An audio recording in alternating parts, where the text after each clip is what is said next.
Bonjour à tous. Aujourd'hui, on est mardi 9 juin 2026 et notre cher ami, notre frère Stanislav Krapivnik est avec nous.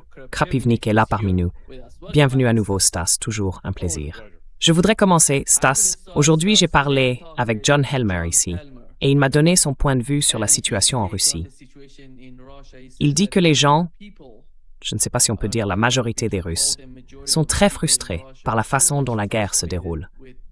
Et selon lui, beaucoup demandent à l'administration Poutine d'intensifier les opérations, de le faire sur le champ de bataille et le plus vite possible, parce qu'ils ne veulent plus subir ce genre d'attaque sur le territoire russe, avec les drones et tout ça. Alors, quelle est ta lecture de cette situation? Et dans quelle mesure ce message, selon toi, parvient-il vraiment à l'administration?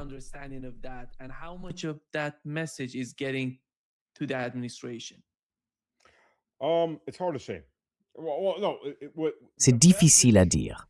Le message que la plupart des gens veulent répéter encore et encore, avec acharnement, sans aucune retenue, est assez clair. Je veux dire, ce n'est pas quelque chose. Vous savez, ces attaques contre la Russie, elles ne font pas peur aux gens. Elles les mettent en colère. Et la colère est déjà sacrément forte telle qu'elle est. Les Ukrainiens, ces Ukrainiens modernes, soutenus par l'Occident, ont fait quelque chose qu'on n'avait pas vu depuis 1941. Ils ont réappris aux Russes à haïr. Les Russes, normalement, ne détestent pas les autres peuples. Mais l'Occident, lui, a très bien réussi à provoquer ça.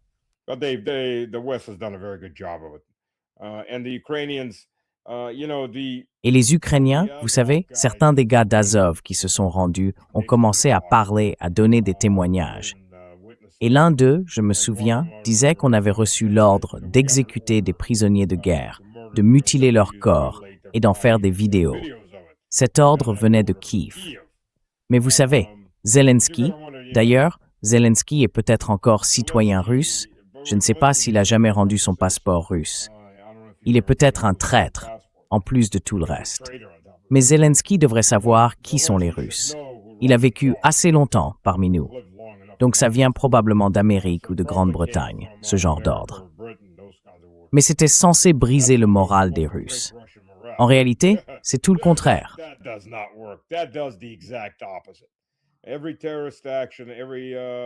Chaque action terroriste, chaque attaque, chaque petite incursion à la frontière, tout ça ne fait qu'une chose, ça attire encore plus de volontaires. C'est exactement l'effet inverse sur les Russes. Ça ne fait qu'énerver les gens davantage. Et oui, la question qu'on entend souvent, c'est pourquoi Kiev tient encore? Pas le centre de Kiev, d'accord? Il y a eu des frappes sur des bâtiments gouvernementaux et militaires. Mais pourquoi y a-t-il encore une ville de Kiev? Les gens sont en colère. Ils veulent que les forces ukrainiennes soient détruites, surtout tant que, selon eux, la nazification à Kiev continue. Ils veulent que ce qu'ils considèrent comme un cancer soit éradiqué. Alors, jusqu'à quel point le Kremlin va-t-il changer sa politique? Franchement, je n'en sais rien. Soyons honnêtes. Comme dans n'importe quel grand gouvernement au monde, il y a différentes factions à l'intérieur du Kremlin, exactement comme ailleurs.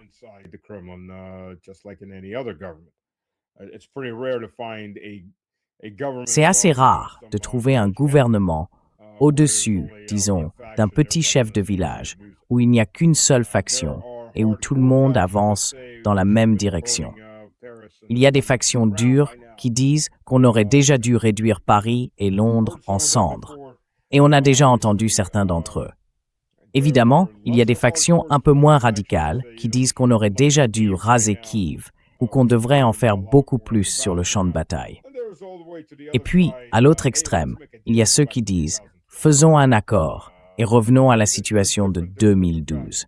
Oui, il y a différentes factions, très différentes, et parfois des signaux contradictoires sortent du Kremlin. Alors, pour être honnête, est-ce qu'ils ont vraiment décidé d'y aller à fond?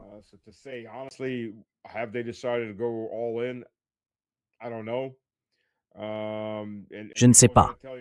Et les gens vont vous dire qu'ils savent, à moins d'être assis au Kremlin, parce que d'après mes sources, qui sont pourtant bien informées, eux non plus ne savent pas. Et pourtant, ils sont bien plus connectés. Personne ne sait vraiment. C'est difficile à dire. Qu'il y ait une escalade, ça ne fait aucun doute. Mais est-ce que cette escalade ira jusqu'où elle doit aller? Je ne sais pas. Franchement, je ne sais pas. Regardez, par exemple, les ponts sur le Dnieper sont toujours debout. Pourquoi ils tiennent encore? On avait commencé à dire, peut-être qu'on va faire sauter les ponts. Mais ils ont été construits par des ingénieurs soviétiques, selon les normes soviétiques. Et ça peut être très difficile à détruire. Très difficile, ça ne veut pas dire que c'est impossible. Tout peut être détruit. C'est juste une question de combien d'obus.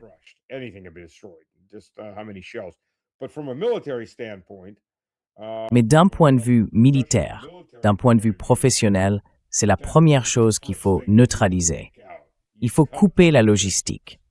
Je veux dire, si vous combattez au niveau d'un peloton, d'une section, d'une compagnie ou d'un bataillon, bien sûr, vous êtes concentré sur les tactiques, sur la façon d'éliminer le type qui est là-bas, dans sa position de tir. Mais si on parle à l'échelle d'un corps d'armée ou même d'un théâtre d'opération, la question devient comment je coupe sa logistique? Je ne vais pas me préoccuper de la manière de le tuer dans son trou. Ce qui m'importe, c'est de le couper de tout. Et ensuite, je peux me demander comment il va finir par être tué dans son trou, ou s'il va simplement manquer de nourriture, ou peu importe.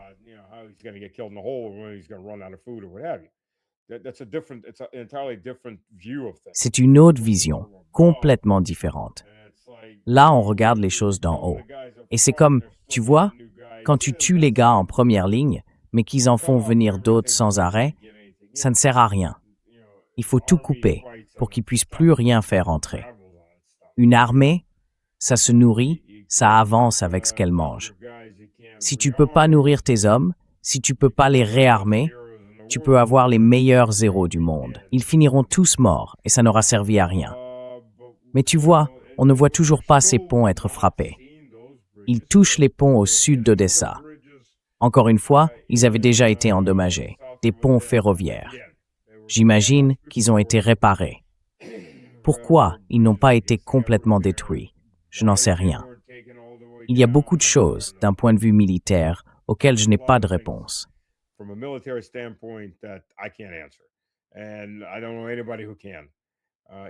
Et je ne connais personne qui le puisse. Ce sont des décisions politiques, et contrairement à ce que certains médias occidentaux disent de moi, je ne prends pas le petit déjeuner chaque semaine avec Vladimir Vladimirovitch. Il ne me donne pas un sac d'argent. Parfois, j'apprends des choses sur moi-même. Je ne sors pas souvent dans ces articles, mais quand c'est le cas, c'est toujours intéressant. Je ne sais pas pourquoi. D'un point de vue militaire, franchement, ça n'a aucun sens. D'un point de vue politique, on ne sait pas vraiment ce qui se trame en coulisses, les marchandages, les arrangements. Donc je ne sais pas. J'aimerais qu'on finisse par détruire ces ponts.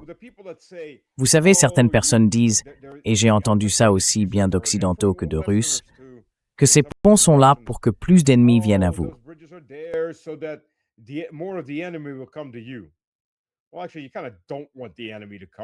En fait, on n'a pas vraiment envie que l'ennemi vienne vers nous comme ça.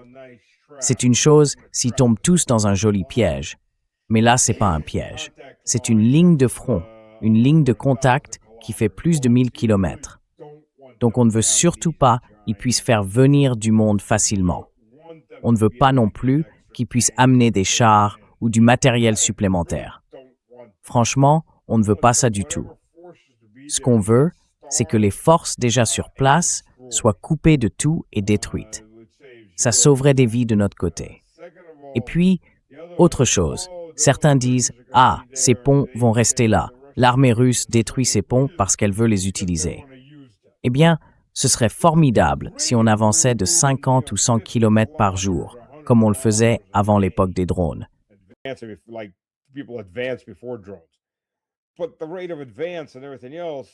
Mais le rythme de progression et tout le reste, ils font sauter ces ponts eux-mêmes bien avant qu'on puisse les atteindre, bien avant même qu'on s'en approche. Donc, cet argument ne tient pas. On ne va pas capturer ces ponts. Quand il faudra traverser le Dnipro, ce sera sur des ponts de bateaux et avec du matériel amphibie. C'est la réalité, tout simplement. Alors, il y a eu beaucoup d'excuses différentes ou beaucoup de justifications différentes. Franchement, Je vais le dire clairement, je ne sais pas. Je ne sais pas. Comme je l'ai dit, d'un point de vue militaire, ça n'a absolument aucun sens. D'un point de vue politique, surtout depuis, je ne sais pas ce qu'était l'esprit d'Anchorage. Personne ne le sait, à part ceux qui y ont participé. On ne sait pas. C'est Lavrov qui l'a dit. Lavrov said that. Lavrov a déclaré qu'il n'y a aucun signe de l'esprit d'Anchorage. Mais c'était quoi l'esprit d'Anchorage? Lavrov n'a jamais dit ça. Personne n'a jamais dit ça. Et chose incroyable, même l'administration Trump ne s'en est pas vantée. D'habitude, eux, ils ne gardent rien pour eux. Ils racontent tout. Là, rien du tout. Pas un mot. Donc, je ne sais pas ce qui a été discuté. Personne ne le sait, à part ceux qui étaient dans la discussion. Et si quelqu'un vous dit le contraire, soit il devine, soit il raconte n'importe quoi. Voilà la réalité. Donc, tout ce que je peux faire dans ce cas, enfin, je connais ma formation.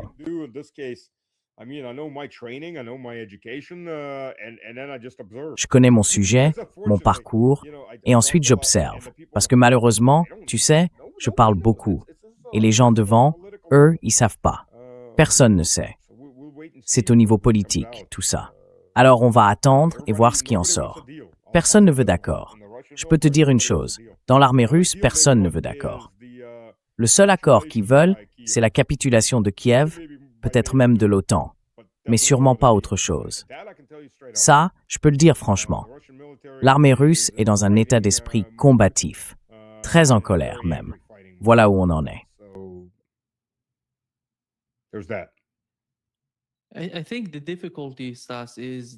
Je pense que la difficulté, Sas, c'est qu'ils ont d'une certaine manière changé la réalité de la guerre, les Européens avec les Ukrainiens, parce qu'ils savent qu'ils n'ont pas les effectifs nécessaires.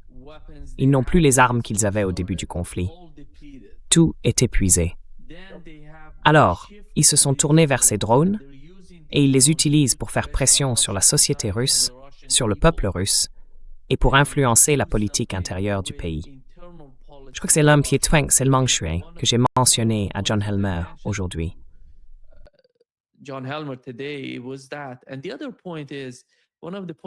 Et l'autre point, c'est que l'une des raisons pour lesquelles on n'a pas cherché à intensifier le conflit, ni à aller vers l'ouest de l'Ukraine depuis le début de la guerre, c'est parce que beaucoup de gens affirment, vous savez, les analystes militaires occidentaux le disent, que la Russie n'a pas avancé d'un pouce depuis le début du conflit. Et c'est leur argument. D'ailleurs, je voudrais vous faire écouter un extrait d'une émission de CNN, celle de Fareed Zakaria. Dans cette émission, un analyste expliquait que l'Ukraine serait en train de renverser la situation face à la Russie. Voici donc ce qu'a déclaré à ce sujet le général de division à la retraite, Mark McCauley, sur CNN.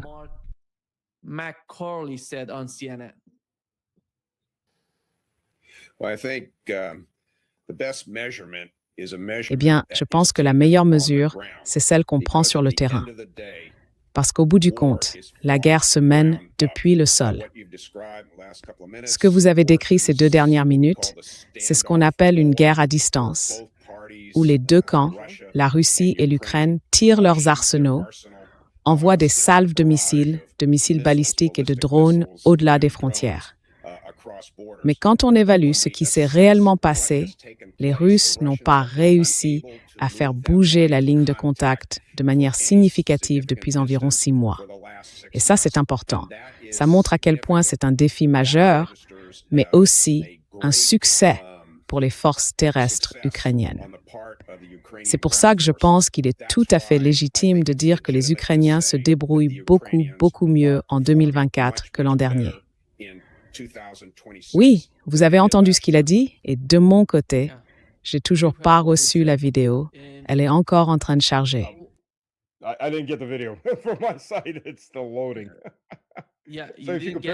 Donc tu peux reformuler ce qu'il a dit.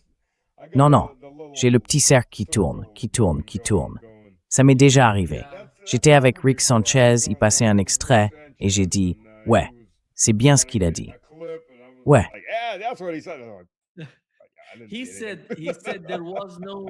Il a dit, il n'y avait pas eu. Au cours des 6 derniers mois, les Russes n'ont pas réussi à avancer vers l'ouest de l'Ukraine.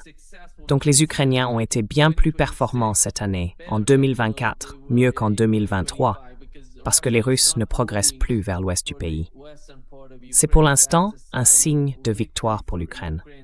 Je ne sais pas ce que ça veut dire pour les États-Unis, mais quand on parle de ce genre d'arguments, qu'est-ce qu'ils ont vraiment à dire? Parce qu'en soulignant ça, ils affirment que l'Ukraine est en train de renverser la situation. Qu'est-ce que ça veut dire au fond?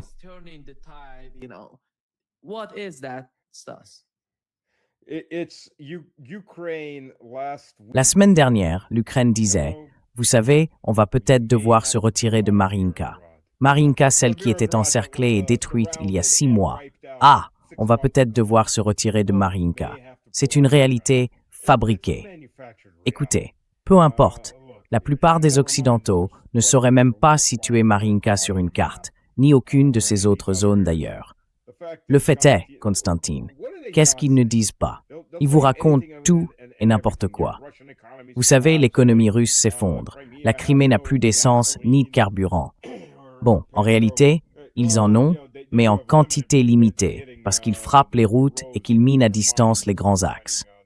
Mais en Crimée, il y a une limite de 20 litres par personne et par jour. Ça fait un demi-plein par jour et par personne, ce qui pour le citoyen moyen n'est pas si peu que ça.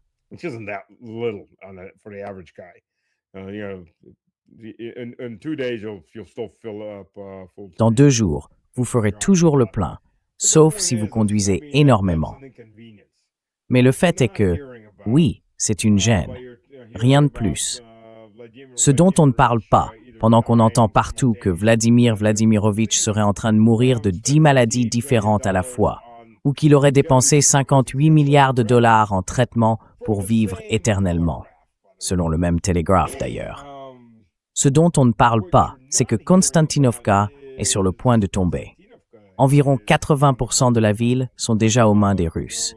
Et du côté sud-est, il y a un grand chaudron où des troupes ukrainiennes sont encerclées, et un autre chaudron au nord.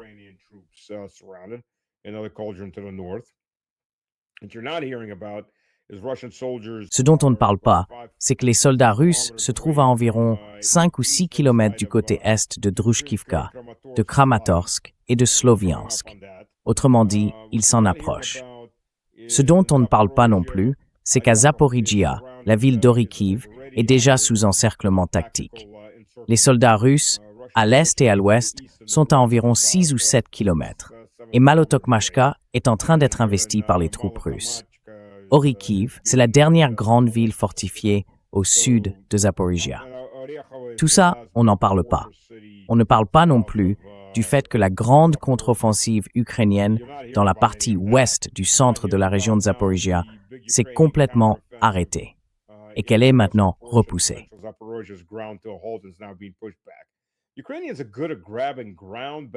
Les Ukrainiens sont plutôt doués pour gagner du terrain, mieux que les Russes, tout simplement parce qu'ils se fichent complètement des pertes. Mais le problème avec cette stratégie, c'est qu'une fois que tu as pris ce terrain, il ne reste plus personne pour le tenir. Alors la contre-offensive arrive et ils se font repousser aussitôt. Ça fait de bonnes images, de la bonne communication pendant un certain temps. Et ensuite, on ne parle plus du fait que tous ceux qu'on a envoyés là-bas sont morts et que le terrain repris a été perdu à nouveau. C'est pour ça qu'on n'entend pas parler des soldats russes qui se trouvent à environ 7 kilomètres au nord de Soumy, en train de s'infiltrer à travers la lisière de la forêt jusqu'aux abords même de la ville. La forêt est assez dense et ça leur permet de bien bloquer les drones.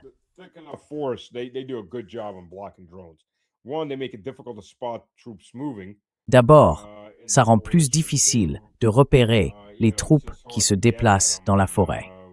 Et puis vous savez, c'est tout simplement compliqué de les atteindre quand il y a des arbres et des branches partout. Les drones ne volent pas très bien à travers les arbres et les branches. Donc évidemment, vous n'allez pas entendre parler de ça, parce que ça ne rentre pas dans le récit habituel. Vous n'allez pas non plus entendre dire que la Russie a complètement libéré Kupiansk. La ville a changé de main plusieurs fois et il n'en reste plus grand-chose aujourd'hui.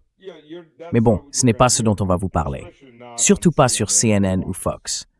Surtout pas de la part d'un général qui lit un texte préparé à l'avance et touche des millions pour ça. Ça, vous n'en entendrez jamais parler. Jamais.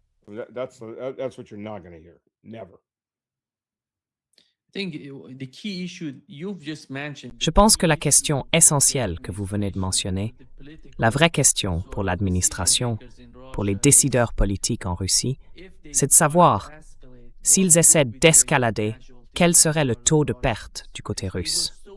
Parce qu'ils ont été extrêmement prudents depuis le début de cette guerre. Vous vous souvenez de l'époque de Prigojine. Prigojine demandait, d'une certaine manière, qu'on fasse quelque chose. Mais tout tournait autour du fait que l'administration savait que toute forme d'escalade, en allant plus loin vers l'ouest de l'Ukraine, entraînerait d'énormes pertes pour les Russes. Ça pourrait être un piège. Et d'ailleurs, quel serait l'intérêt d'aller dans l'ouest de l'Ukraine? Est-ce qu'il y a, selon vous, un objectif particulier à aller dans cette partie du pays?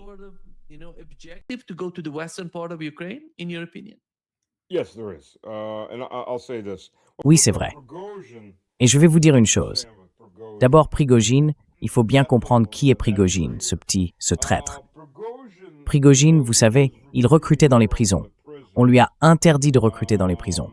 Personne n'en parle. Et la raison, c'est qu'il ne donnait aucune formation à ces types. Il recevait un entraînement absolument minimal et il les envoyait littéralement en vagues humaines. Ensuite, il posait devant leurs cadavres en disant « Vous voyez, si seulement j'avais eu assez de ceci ou de cela. » Et pourtant, il recevait énormément de munitions, vraiment beaucoup. Il en avait plus que n'importe qui d'autre. Et c'est pour ça, encore une fois, que le ministère de la Défense l'a interdit.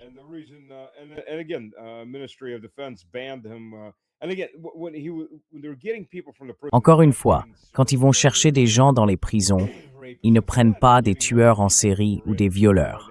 La plupart du temps, ce sont des personnes condamnées pour, disons, avoir tué quelqu'un lors d'une bagarre dans un bar, ce genre de choses.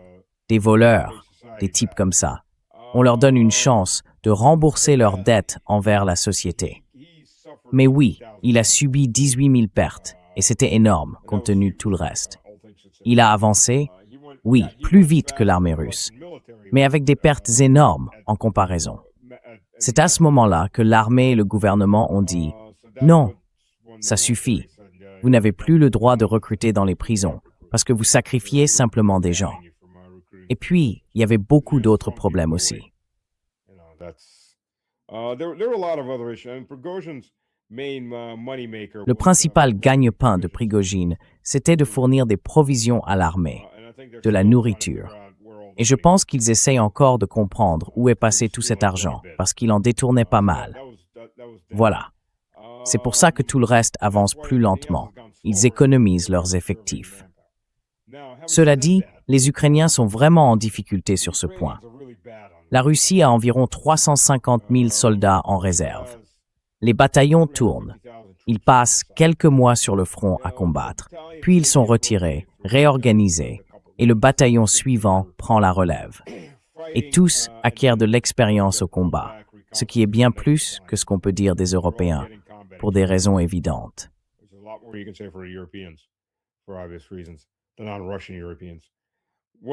Ce ne sont pas des Européens russes. Alors, pourquoi iriez-vous en Ukraine de l'Ouest?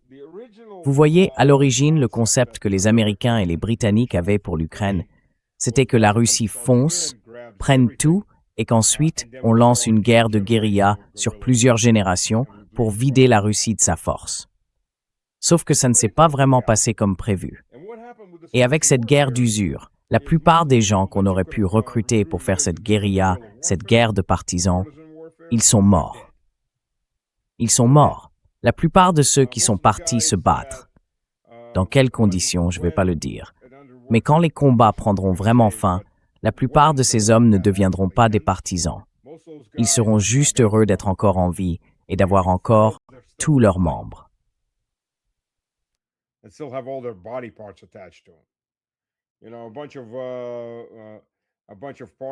Vous savez, des groupes de partisans avec des prothèses et tout ça, ça n'arrive pas très souvent. C'est la réalité. Pourquoi? La Russie devrait-elle aller en Ukraine de l'Ouest?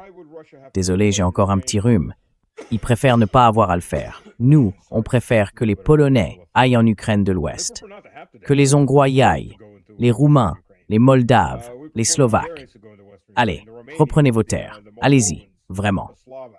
Et ensuite, gérez ces nazis que vous avez contribué à créer vous-même. Le problème, c'est que, quoi qu'il reste de l'Ukraine, enfin, il n'y a pas de bonne issue à tout ça. Si la Russie reprenait seulement les terres russes, les terres purement russes, eh bien ça commencerait à Kiev, sur la rive ouest du Dniepr, et ça descendrait jusqu'à Odessa.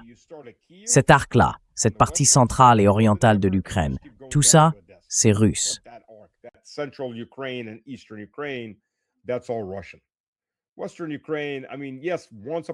L'ouest de l'Ukraine, oui, autrefois c'était russe. À l'époque, même la Galicie était russe, jusqu'à peu près au XIVe siècle.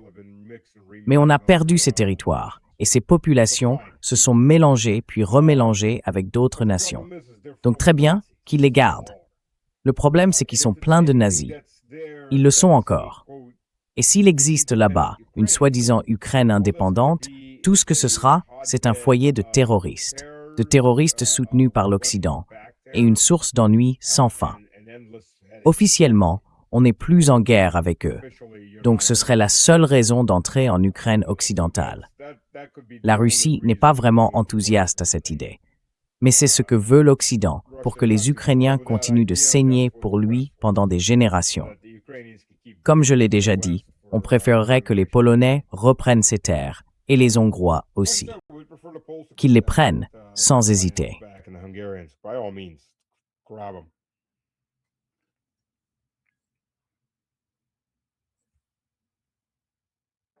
Dernière minute. Les États-Unis sont en train d'attaquer l'Iran en ce moment même. Je viens d'enregistrer avec Larry Johnson. On s'est dit que, ouais, dans environ 5 heures, ils le feront probablement.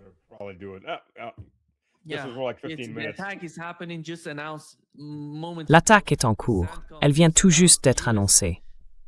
Le CENTCOM vient d'annoncer que les États-Unis mènent des frappes contre l'Iran, en réponse à l'attaque contre les troupes américaines. Oui, l'hélicoptère F-18, vous savez ce qui s'est passé avec cet appareil. C'était dans le détroit d'Ormuz, quand l'Iran a attaqué l'hélicoptère avec un drone.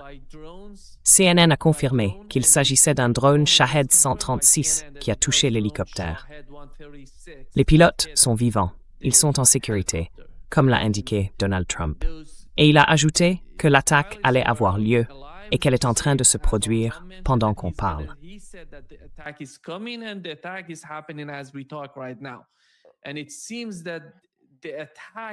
On dirait bien que l'attaque a commencé. Oui, il y a des informations sur des explosions à Bandar Abbas et à Sirik, 2 îles proches du détroit d'Ormuz, dans le golfe Persique, au sud de l'Iran. Je ne sais pas quel est l'objectif principal. Est-ce qu'il s'agit d'une attaque limitée contre l'Iran, ou bien comment l'Iran va-t-il réagir à cette attaque? C'est complètement fou ce qui se passe. On en parlait justement. Ce blocus allait forcément provoquer une nouvelle escalade. Quelle est votre lecture de la situation?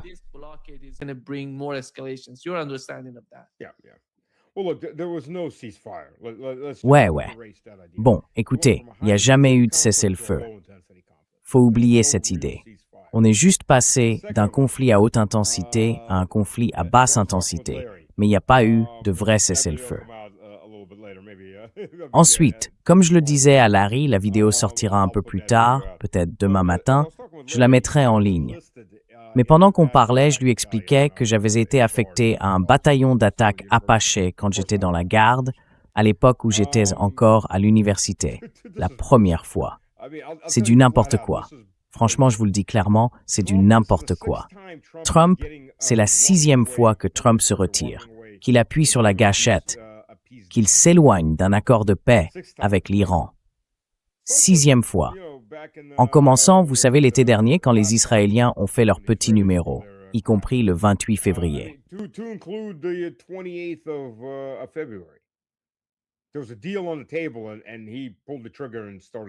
Il y avait un accord sur la table, et lui, il a appuyé sur la gâchette et déclenché la guerre, non?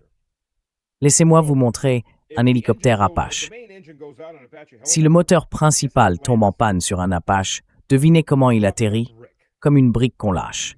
Il tombe tout droit. C'est un hélicoptère, ça ne plane pas. Dès que le rotor principal, ne tourne plus, il chute comme une pierre. Si le moteur tourne encore, si les pales du dessus continuent de tourner, il peut faire une sorte de descente contrôlée. Mais si le rotor arrière est touché, alors là, il part en vrille en descendant, parce qu'il ne peut plus se stabiliser. Il se met à tourner dans le sens inverse de ses rotors. Les hélicoptères, c'est vraiment galère de s'en sortir quand ils s'écrasent. Franchement, c'est pas un atterrissage en douceur.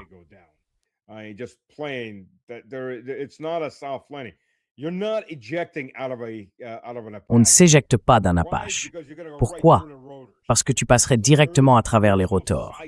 Et il n'y a pas de porte latérale non plus pour sortir d'un Apache. Quand cet hélico se pose, la seule façon d'en sortir, c'est d'ouvrir la verrière et de grimper dehors pendant qu'il s'enfonce. Cet Apache aurait pu descendre, disons d'environ 150 mètres, et personne n'aurait été tué, personne blessé. Foutaise. Des absurdités totales. Alors, je ne crois pas une seconde à cette histoire de pilote indemne. Je ne crois même pas que cet Apache ait existé. Et si c'est censé être un fait, parce que Trump, combien de témoins y a-t-il de cet Apache? T'as vu des photos, toi? Moi, rien du tout. On a des mots, pas de vidéos, juste des mots. Les Apaches ne volent pas normalement. Enfin, peut-être qu'ils pourraient voler au-dessus du Golfe pour tirer sur, je sais pas, des barques.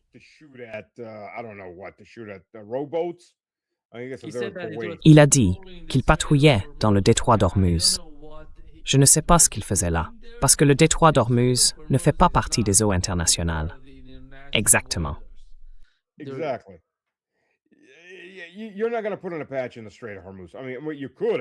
Tu vas pas envoyer un Apache dans le détroit d'Ormuz.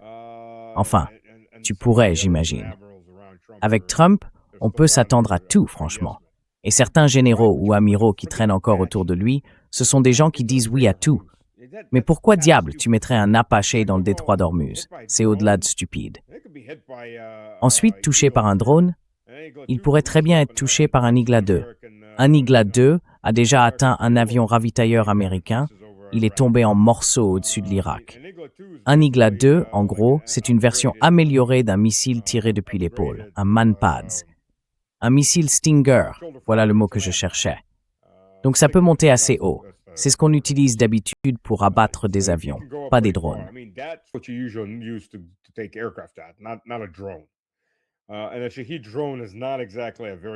Et un drone Shahed, c'est pas vraiment un drone très rapide. Enfin, pas les anciens modèles de Shahed. Alors, pourquoi envoyer un Apache là-bas? J'en ai aucune idée. Franchement, ça n'a aucun sens.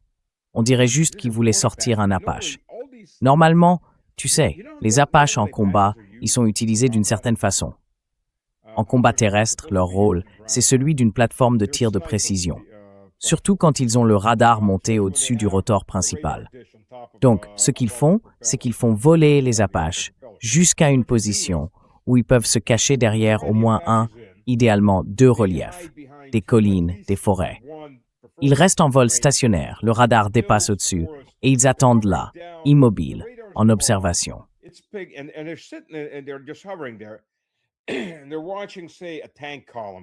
Et là, ils observent, disons, une colonne de chars qui avance. Ils se montrent, tirent leur missile Hellfire, se replient aussitôt et filent d'ici. Et si vous êtes dans un char, vous savez qu'un hélicoptère d'attaque rôde parce que quelque chose vient d'exploser. Vous vous dites « Ah, d'accord, il y a des hélicos. » Mais les hélicoptères n'engagent pas directement. Pourquoi? Parce que, surtout les Apaches américains, ils n'ont pas de blindage. Il y a eu un bataillon d'Apaches américains qui a tenté de foncer tout seul pour détruire un bataillon de la garde irakienne. Ils se sont fait tailler en pièces. Oui, ils ont tué beaucoup d'Irakiens, mais les Irakiens ont riposté avec quoi? Avec des AK et des mitrailleuses. Et ils ont décimé le bataillon, parce que ces engins-là, ils ont tout simplement pas de blindage. A round punches right through an Apache.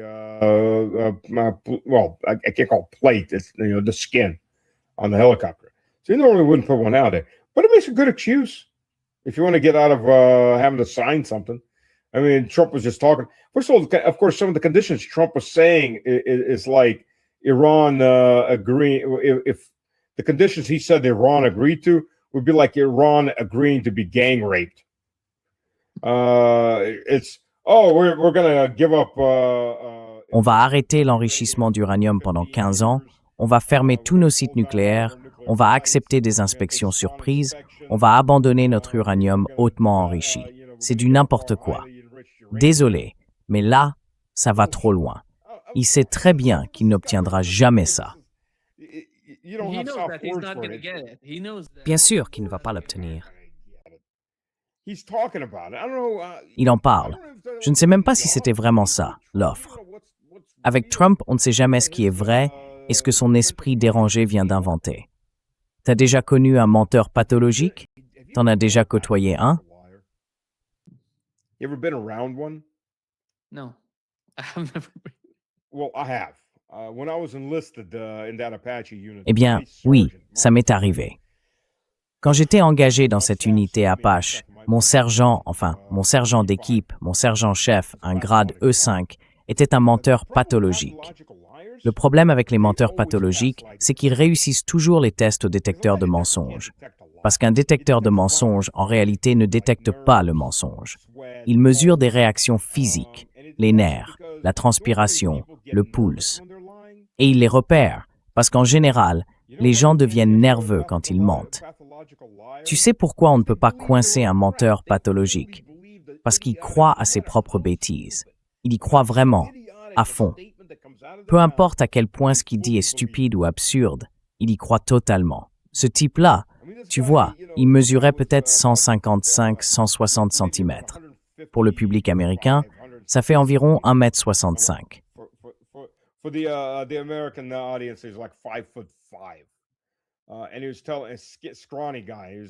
Et il racontait, un type tout maigre disait « Ouais, moi je peux soulever, tu sais, 200 livres, 100 kilos. » Non, tu peux pas. Oh si, je peux le faire.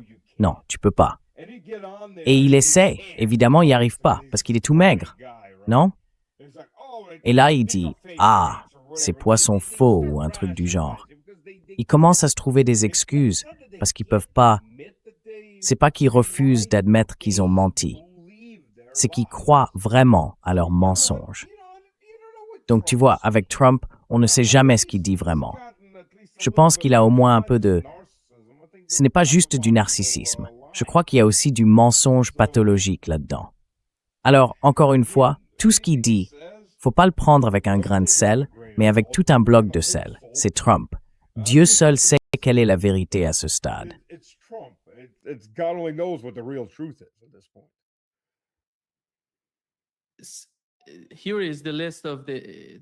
Voici la liste des cibles. La base navale de Sirik, la base navale de Jask et un site de défense aérienne à Bandar Abbas dans le sud de l'Iran. Ce sont les cibles identifiées pour l'instant. Et il semble que le Koweït, le Qatar, Bahreïn et les Émirats arabes unis se préparent à d'éventuelles attaques iraniennes. Ils s'attendent à ce que ces attaques aient lieu. Et pourquoi pas, après tout? Ils laissent leur espace aérien et leur territoire être utilisés pour ces attaques. Ils font partie de cette guerre. Vous savez, s'ils ne voulaient pas être contre-attaqués, ils diraient « rien ne décolle d'ici » ou bien « dégagez de notre territoire ».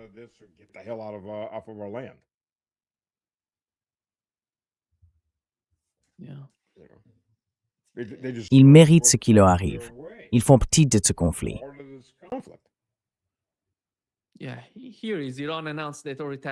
Oui, voilà l'Iran qui annonce qu'une riposte est en préparation. Ils veulent attaquer immédiatement.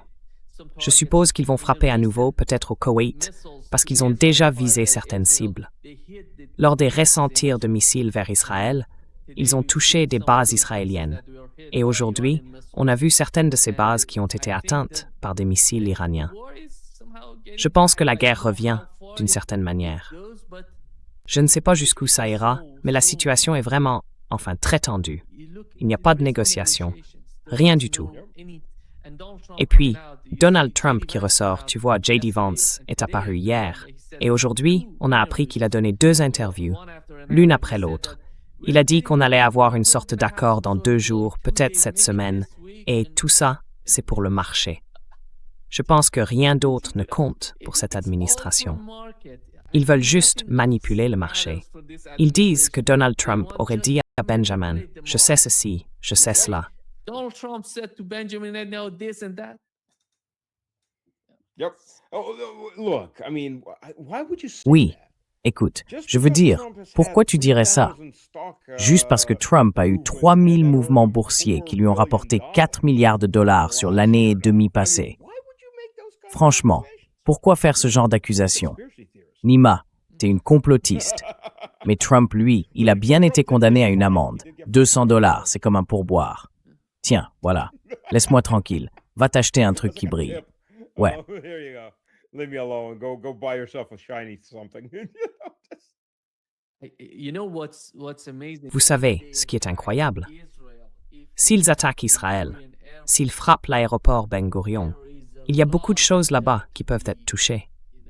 Je ne sais pas quelle serait la réaction des Iraniens. On va voir ce qu'ils vont faire. Let's see what would they do. Look,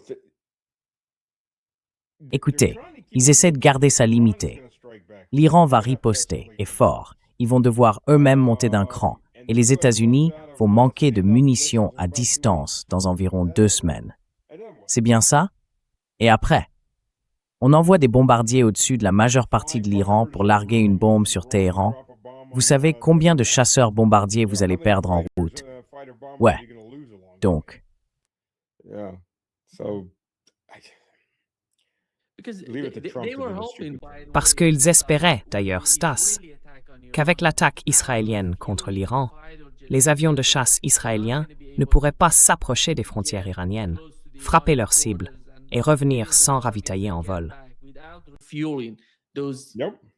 Oui, And they said, Israelis said that Et ils ont dit, les Israéliens ont dit, que les États-Unis ne les aidaient pas dans l'attaque, seulement dans la défense, qu'ils apportaient une aide d'une certaine manière sur la partie défensive de l'opération. Mais pour moi, c'est juste du bruit. Ça n'a aucun sens pour quiconque connaît la réalité de l'armée israélienne et ses capacités. Israeli army and what are the capabilities for them. oui. Je ne sais pas. Yeah. But I'm at a loss of words for Trump. I mean, je reste sans voix face à Trump. the hell with Trump. Enfin bon, au diable Trump. Les gens autour de lui, certains au moins, savent un peu ce qui se passe. À quel moment on se dit, là ça va trop loin, on va droit dans le mur. We're gonna lose. Écoutez, les États-Unis se sont fait pratiquement éjecter du Golfe Persique. Tout ce que le pays a construit depuis 30 ans, quoi, 200 milliards de dollars de dégâts. C'est ce que disent certaines estimations récentes. Les États-Unis n'ont pas cet argent pour tout réparer. Et qui va les laisser revenir à ce stade? Et si tout ça s'envenime jusqu'à, je sais pas, on détruit les réseaux électriques de tout le monde, eh bien ces alliés américains cessent d'être des pays. Plus d'électricité, plus d'eau. No power, no water. Oui. There's not going to be a land invasion. I mean, for God's sakes, it's 50 Il n'y aura pas degrees. d'invasion terrestre. Franchement, pour l'amour du ciel, il fait 50 degrés. Ça fait à peu près 120 pour le public américain. Sérieusement, ils ne vont pas, en portant un gilet pare-balles, faire des opérations de combat à 120 degrés? Oui, bien sûr, votre température corporelle va grimper en flèche. S'il fait 50 degrés dehors, mettez un gilet pare-balles, et là, on est plutôt à 60, 65. Essayez de bouger là-dedans. Essayez de faire quoi que ce soit dans ces conditions. Et je parle même pas de l'équipement. Vous savez, j'ai été consultant en 2010. Je suis allé à Dubaï en été. C'était infernal. Mais au moins, on était la plupart du temps dans la clim. Donc ça, c'est encore autre chose. But we were most in air conditioning, so that's aside. But I was a consultant. Tu sais, j'étais consultant là-bas, sur les champs pétroliers et gaziers de Tengiz, dans l'ouest du Kazakhstan, au centre-ouest, près de la mer Caspienne. En hiver, les températures descendaient à -30 avec un vent glacial. Et en été, En moyenne, il faisait entre 45 et 50 degrés. À 50 ou 55, le travail s'arrête. Avant ça déjà, c'est 30 minutes de travail, 1 heure de repos. C'est la seule façon d'éviter que les gens meurent. Mais à 55 degrés, on arrête tout, parce que même avec des gants en cuir épais, on ne peut plus toucher le métal. Il est tellement brûlant qu'il te brûle à travers les gants, pourtant rembourrés. Les gens qui n'ont jamais connu une telle chaleur ne peuvent pas imaginer ça. Et puis, l'humidité dans ces régions, enfin, dans le détroit d'Ormuz, elle se rapproche de 100%. Il n'y aura pas d'invasion terrestre. Ce seraient des pertes massives. L'environnement, à lui seul, tuerait des gens partout, létalement.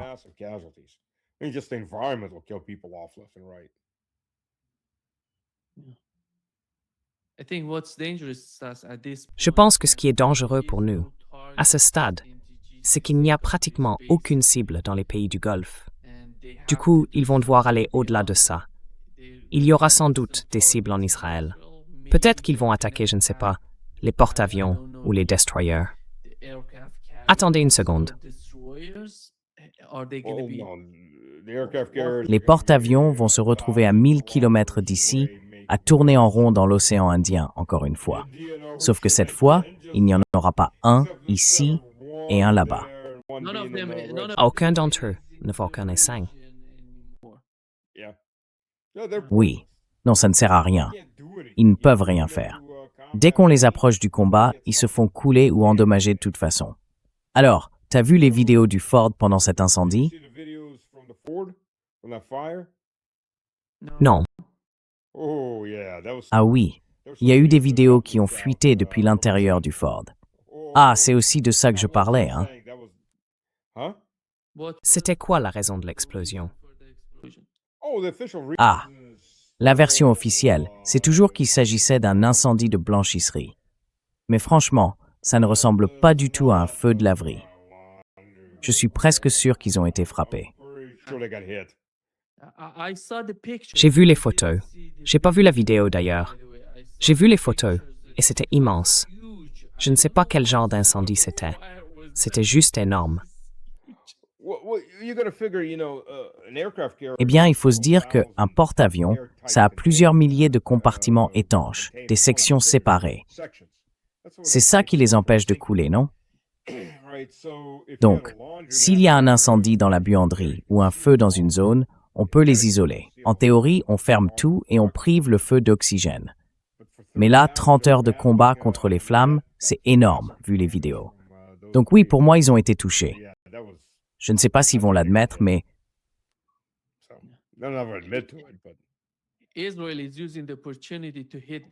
Israël profite de l'occasion pour frapper des cibles à Beyrouth. Apparemment, des explosions ont été entendues dans la ville, et Israël utilise cette situation pour s'insérer dans le conflit entre l'Iran et les États-Unis. Et d'après les dernières nouvelles, le Qatar et le Koweït ont fermé leur espace aérien. Franchement, je ne sais pas où cette folie nous mène en ce moment.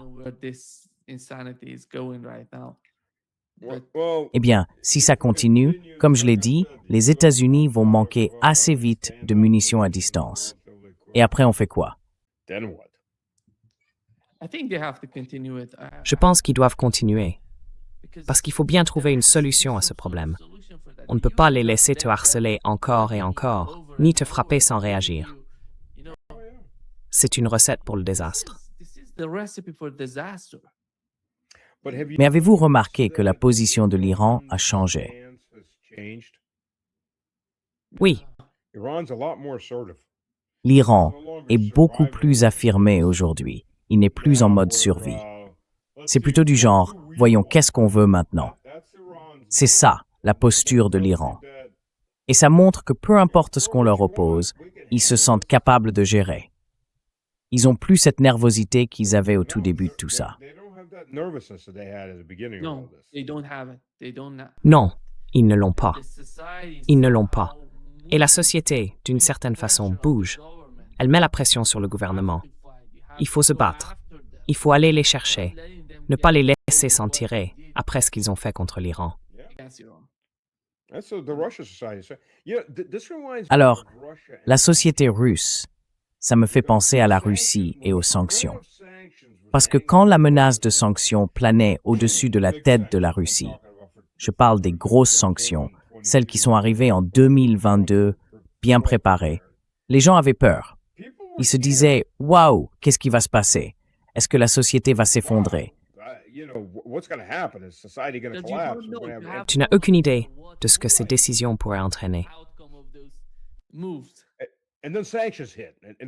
Et puis les sanctions sont tombées. Là, certaines personnes sont devenues paranoïaques. Il y en avait qui faisaient des stocks, un peu de tout et n'importe quoi. Et ça n'a pas aidé que certains podcasteurs en rajoutent.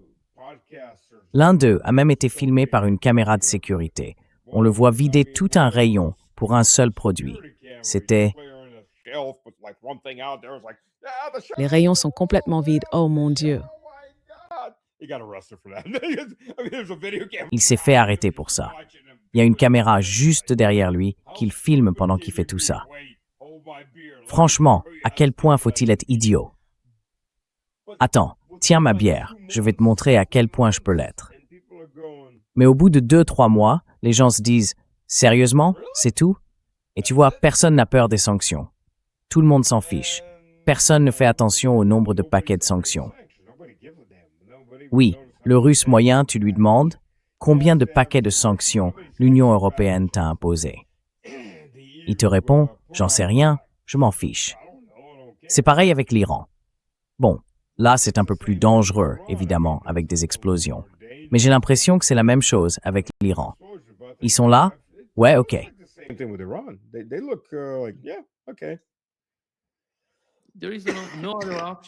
Il n'y a pas d'autre option pour l'Iran. Ils doivent riposter. Je pense que les négociations... Non, il n'y a rien à négocier.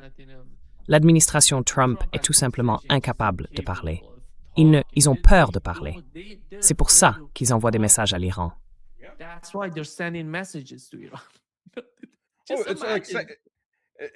C'est comme en CE1, tu vois. Hey, passe ce mot à cette fille. Hey, tu veux être ma copine? Coche oui ou coche non. Voilà, on en est là. Ce n'est pas sérieux, c'est absurde. Non mais, à ton avis, qu'est-ce que l'Iran va exiger à la fin de tout ça?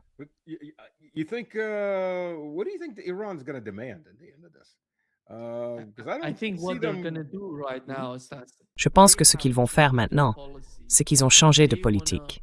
Ils veulent protéger tout l'axe de la résistance. Et ils vont agir ensemble à partir de maintenant. Ils ne vont plus être séparés. On ne pourra plus dissocier le Yémen de l'Iran, l'Iran du Yémen, l'Iran de l'Irak, l'Irak du Liban ou le Liban de la Palestine. À mon avis, l'un des principaux résultats de cette guerre, c'est qu'elle a uni l'axe de la résistance d'une manière qu'on avait encore jamais vue. Oui, je suis d'accord. Et c'est pour ça qu'on voit Israël attendre que les États-Unis attaquent l'Iran avant d'attaquer Beyrouth. Parce qu'ils savent que s'ils frappent Beyrouth, ils seront touchés par les Iraniens. Et d'ailleurs, les Israéliens ne veulent pas accepter la nouvelle équation dans la région.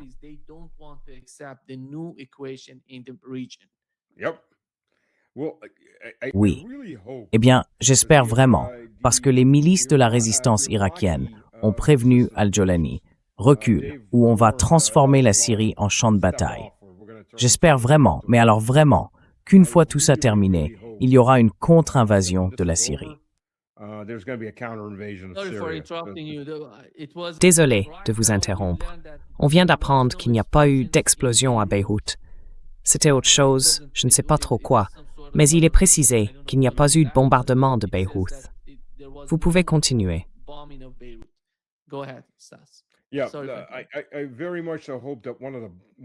J'espère vraiment qu'une des choses qui vont ressortir de tout ça, c'est que les milices chiites et les forces chiites irakiennes au moins vont entrer en Syrie pour chasser le groupe d'Al-Jolani.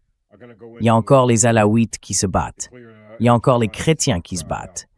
Et il y a encore des chiites là-bas qui se battent aussi. Donc ils ont besoin de renforts. Et j'espère sincèrement que Al-Jolani et ses coupeurs de tête, les salafistes, Rawi Sweeties win senior.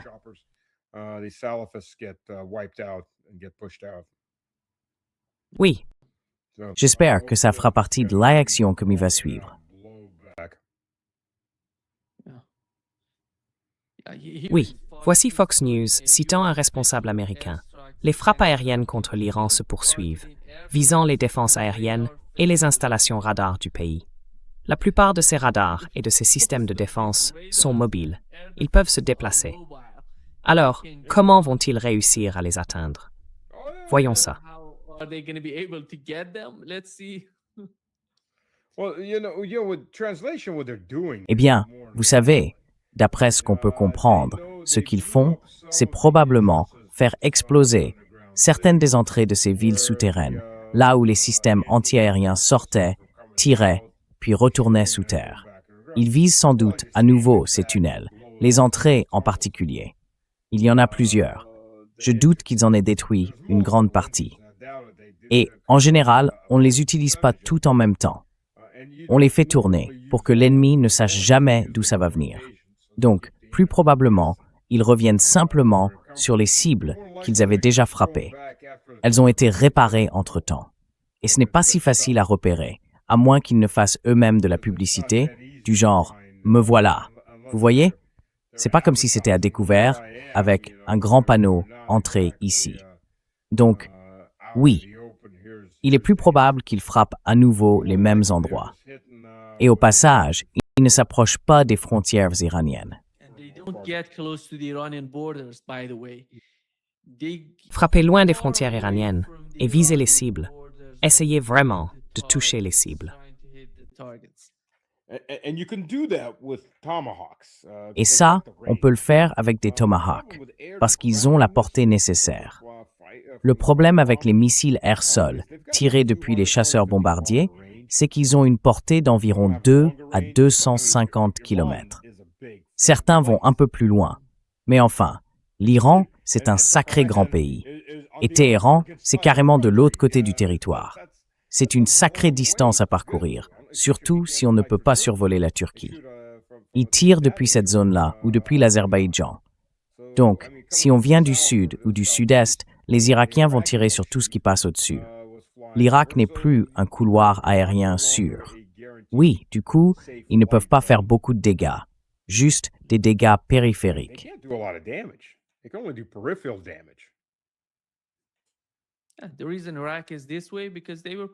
La raison pour laquelle l'Irak est dans cette situation, c'est qu'il se préparait à cette attaque. Le gouvernement irakien n'a aucun système de défense aérienne. Il n'a pas d'armée. Il n'a rien du tout. C'est pour ça qu'on voit ces groupes de l'axe de la résistance, comme les forces du Hezbollah. Je parle du Hezbollah irakien, qu'on appelle Kataeb Hezbollah.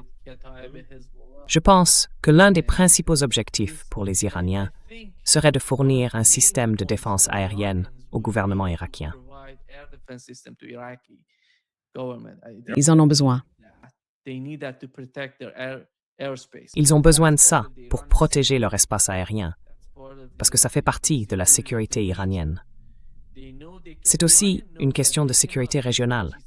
Les Iraniens savent très bien qu'ils ne peuvent pas contrôler les pays du CCG, ni leur espace aérien. Ils vont les utiliser, mais pas comme des armes, ces belles armes, s'ils décident de le faire. Imaginons qu'il y ait un pays vraiment souverain parmi eux. En réalité, il n'y a pas de pays de ce type dans le CCG. Et s'ils veulent utiliser ces armes, ils ne pourront pas le faire sans l'autorisation des États-Unis.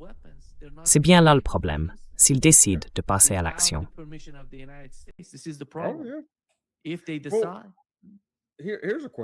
J'ai une question pour vous. Vous pensez que le Koweït existera encore à la fin de tout ça? Je veux dire, en tant qu'entité politique. Parce que là, on parle de la 19e province de l'Irak. Je dirais Bahreïn aussi. Bahreïn aurait probablement une révolution. Enfin, en quelque sorte, c'en est déjà une.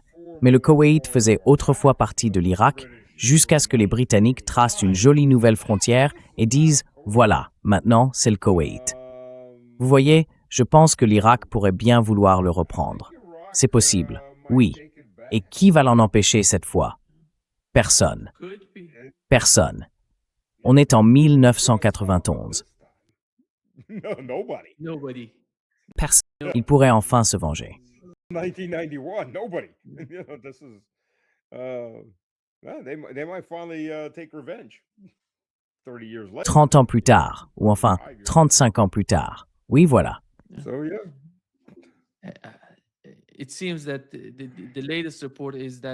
Il semble que, d'après le dernier rapport, aucune frappe américaine supplémentaire n'ait eu lieu pour le moment. Il faut donc attendre de voir quelle sera la réponse de l'Iran. Ensuite, vous savez, œil pour œil, coup pour coup. Hier, je parlais avec Paul Caragrava. Il soulevait un point important. Il disait pourquoi l'Iran devrait-il forcément répondre coup pour coup? Pourquoi ne pas simplement mettre fin à la guerre et le faire? Et vous savez, il y a des gens qui défendent cette idée. Je pense qu'il y a une logique derrière leurs arguments. Je suis d'accord. Enfin, je ne sais pas. I agree. Well, Iran, they Eh have, bien, l'Iran, I don't know if it's eux, an official je ne sais policy. pas si c'est une They've had a politique policy officielle, basically, mais en gros, ils ont une 150% politique de riposte à 150%. They will Ils vont escalate, they réagir, will escalate ils vont all the monter way, d'un cran, but they will, pas jusqu'au bout, mais ils vont répondre. Et c'est la bonne chose à faire. Parce que si on fait du coup pour coup, ça, c'est la stratégie américaine. Le coup pour coup, c'est la mort à petit feu. Et au final, c'est la mort quand même. Donc, si un type te plante un couteau dans la poitrine, tu lui coupes la main. Voilà ta réponse. Il veut recommencer? Il te blesse de l'autre côté? Tu lui coupes l'autre main. Tôt ou tard, ça devient très difficile pour l'autre camp de continuer ce jeu du coup pour coup.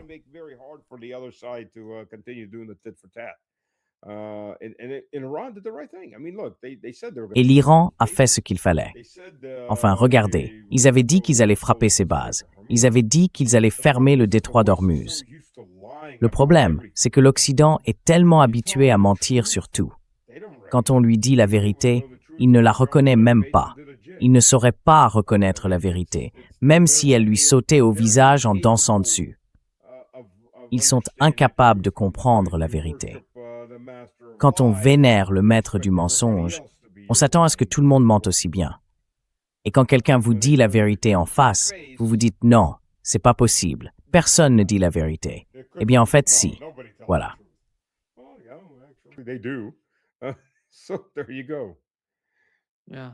Oui, voici la dernière nouvelle. Selon un responsable, les attaques américaines contre l'Iran sont terminées. Oui, et ensuite commencent les attaques iraniennes contre les États-Unis et leurs alliés. Le cycle continue. Demain matin, je me réveillerai. Exactement. On va voir 7 séries d'attaques des deux côtés.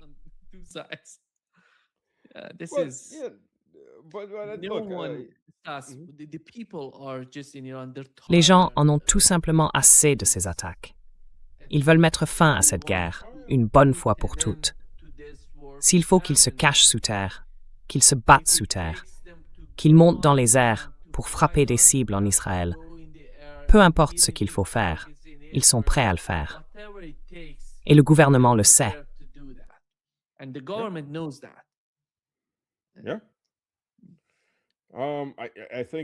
Oui. Vous savez, j'ai commencé à dire qu'Israël, c'est un crime de guerre déguisé en pays. Et pour moi, est-ce qu'Israël pourrait redevenir un pays normal? Oui, peut-être. Mais il faudrait un vrai reset psychologique. Je ne sais pas s'ils sont capables de faire ce reset sans aller d'abord vers leur propre destruction. Vous voyez, et le pire, c'est que Netanyahou, aussi mauvais soit-il, ses opposants sont encore pires.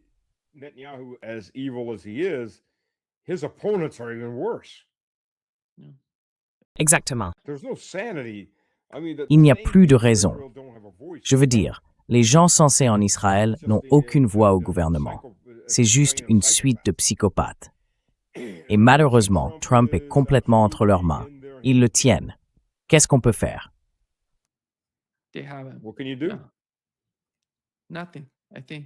Rien, je pense.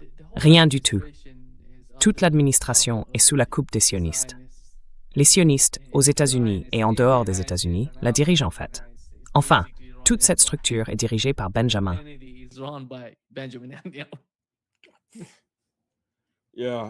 Oui, c'est incroyable. Vraiment, vraiment incroyable à ce stade. Les historiens vont décortiquer tout ça et dire, tu sais, lis un peu de ça si tu veux rire de la folie. C'est ce qu'ils diront dans 100 ans si on est encore là.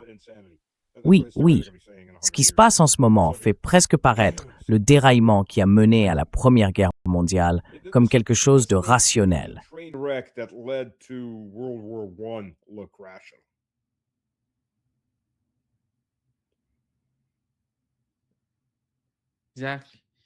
Exactement.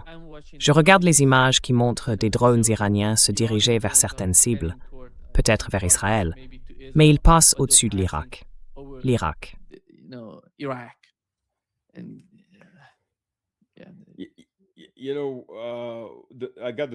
Tu sais, j'ai reçu cette vidéo dès le tout début du conflit. C'était vraiment une vidéo impressionnante. Alors ça se passe à Bahreïn et on voit des voitures qui roulent en pleine nuit, tu vois? Ils filment tout ça. Et bon, je ne suis pas tout à fait sûr de la distance exacte, mais c'est à quelques centaines de kilomètres de Bahreïn jusqu'à l'Iran. Oui, quelque chose comme ça. Tout l'horizon. Au fait, tout l'horizon est couvert de traînées de missiles qui montent. Oui, ça vient du côté iranien, à quelques centaines de kilomètres, mais on ne voit que ça, des traînées de missiles qui filent dans le ciel en pleine nuit. C'est juste des missiles. Franchement, oui, c'est impressionnant.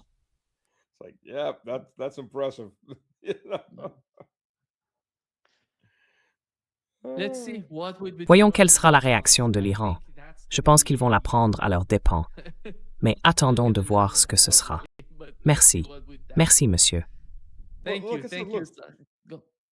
Allez, Trump s'est déjà retiré de 5, non, de 6 autres accords de paix possibles. C'est la 6e fois qu'il fait ça. Il n'est pas sérieux. Non, non, pas du tout. Personne ne croit ça, je pense. Voyons voir. Voyons voir. Merci. Merci peut-être et Sid d'être avec nous aujourd'hui. Si, Un grand plaisir. Rane Sim. À bientôt. Ouais, salut. À très bientôt.